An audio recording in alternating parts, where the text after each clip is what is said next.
ஹாய்ங்க. எல்லாத்துக்கும் வணக்கங்க. Welcome to Ashmitha family. இன்றைக்கி கோதுமை ரவை பாயாசம் எப்படி செய்யலான்னு பார்க்கலாம் வாங்க. நான் வந்து ஒரு பேனில் 4 டேபிள் ஸ்பூன் பாசி பருப்பு எடுத்துருக்கேங்க. அது வந்து நல்லா வறுத்துக்கணும் ஃபஸ்ட்டு நம்ம. ரொம்ப நல்லா வறுக்கணுன்ட்டு இல்லைங்க, லைட்டாக பொன்னிறம் ஆனதையும் நம்ம வந்து எடுத்துக்கலாம். எடுத்துட்டு கழுவி வச்சுக்கலாங்க. அப்படியே சைடில் அதே பேனில் நான் வந்து 1 கப் கோதுமை ரவை எடுத்திருக்கேங்க இன்றைக்கி. நீங்கள் குவான்டிட்டி கம்மியாக வேணும், பாயாசம் கம்மியாக வேணும்னு நினச்சிங்கன்னா அளவு வந்து சின்ன கப்பில் கூட எடுத்துக்கலாம்.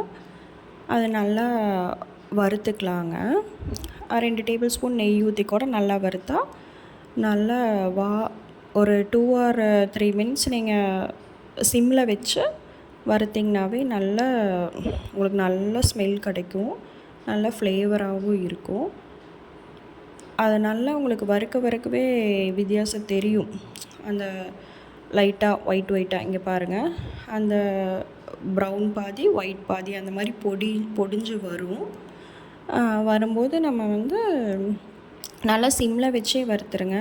இல்லாட்டி பாயாசம் வந்து அந்த தீஞ்சு போன வாசம் மாதிரி அடிக்கும். இந்த ஸ்டேஜ் வந்ததையும் நம்ம வந்து பேனை ஆஃப் பண்ணிவிட்டு அப்படியே சைடில் இன்னொரு பேன் வச்சு நம்ம கழிஞ்சு வச்ச பாசி பருப்பை கழிஞ்சு போட்டுட்டு அப்படியே அந்த கோதுமை ரவையும் உள்ளே ஆட் பண்ணிங்க. 2 சேர்ந்து 1 கப் அளவு. அந்த 1 கப்புக்கு நம்ம தண்ணி வந்து 4 கப் எடுத்துக்கலாங்க. 1க்கு 4ன்ட்டு நீங்கள் ஞாபகம் வச்சுக்கோங்க. கோதுமை ரவை வந்து நல்லா உங்களுக்கு ஹெல்தி கூட. உப்புமா சாப்பிடாதவங்களும் கோதுமை ரவை பாயாசம் விரும்பி எடுத்துக்கலாம். குழந்தைகளுக்கும் கோதுமை ரவை ஹெல்தி தாங்க. அதனால் நம்ம இப்போ வந்து 1 கப் அளவுக்கு 4 கப்பு தண்ணி எடுத்துக்கிறோம். நல்லா கட்டி சேராமல் இருக்க நல்லா கிளறி விட்டுக்கோங்க. அப்படியே சைட் பை சைடு இன்னொரு அடுப்பில் பார்த்திங்கன்னா தண்ணி வந்து நம்ம சும்மா கொஞ்சம் இது பண்ணிவிட்டு கட்டி வெல்லம், நான் வந்து 1 கட்டி வெல்லம் எடுத்திருக்கேங்க.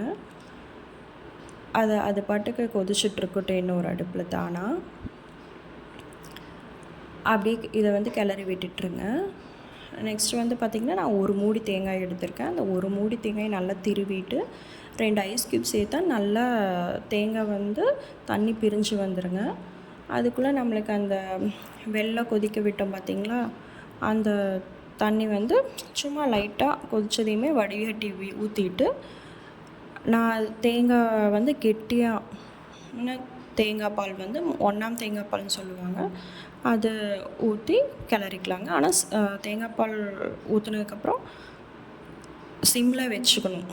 ஏன்னா ரொம்ப கொதிச்சுன்னா உங்களுக்கு வந்து பாயாசம் வெடித்த மாதிரி போயிடும், அப்புறம் திரியாக ஆயிரும். அதனால் நீங்கள் சிம்மில் வச்சு நல்லா கிளறி விட்டுருங்க. கோதுமை ரவை தானே, அதனால் உங்களுக்கு வறுத்துருக்குறங்காட்டி சீக்கிரமாகவே வெந்துடும்.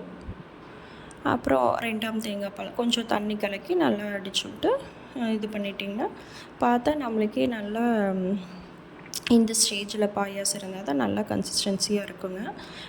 டம்ளர்லேயும் ஊற்றி சாப்பிட்லாம், கப்லேயும் ஊற்றி ஸ்பூன் போட்டு சாப்பிட்லாம். ரொம்ப தண்ணியாட்டம் இருக்கக்கூடாது, ரொம்ப கல்லாட்டம் இருக்கக்கூடாதுங்க. அப்படியே சைட் பை சைட் பார்த்திங்கன்னா நெய் விட்டு முந்திரி, திராட்சை, பாதாம், நம்மளுக்கு தேவையான நட்ஸ் எல்லாமே இன்க்ளூட் பண்ணிக்கலாம். நல்லா நெய்யில் வந்து வறுத்து எடுத்துட்டுங்க.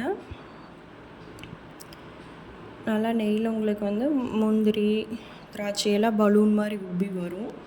அதை வறுத்து எடுத்துட்டு அப்படியே நம்ம பாயாசத்தில் கலந்துடலாம். குழந்தைங்க வந்து நட்ஸ் எல்லாமே எடுத்த மாதிரி இருக்கும். அப்படியே நம்ம கிளறி விட்டுட்டு பாருங்க, நல்லா இந்த கன்சிஸ்டன்சி இருக்கும்போதே நம்ம அடுப்பை ஆஃப் பண்ணிக்கலாம்.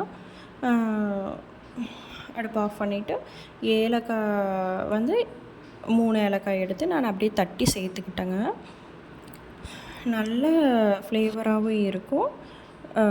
அப்புறம் சர்வ் பண்ணுறக்கு எடுத்துக்கலாங்க. கோதுமை ரவை பாயாசம் ரெடிங்க. எல்லாருமே பெரியவங்கள்ருந்து குட்டீஸ் வரைக்கும் விரும்பி சாப்பிட்லாம். எப்போவுமே ஜவ்வரிசி பாயாசம் அந்த மாதிரி செய்கிறக்கு இது டிஃப்ரெண்ட்டாகவும் நல்லாயிருக்குங்க. நம்ம வீட்டுக்கு ஏதாவது கெஸ்ட் எல்லாம் வந்தாங்கன்னா 10 மினிட்ஸில் ரெடி பண்ணிடலாங்க. நீங்கள் ட்ரை பண்ணி பார்த்துட்டு சொல்லுங்கள். கமெண்ட்ஸ்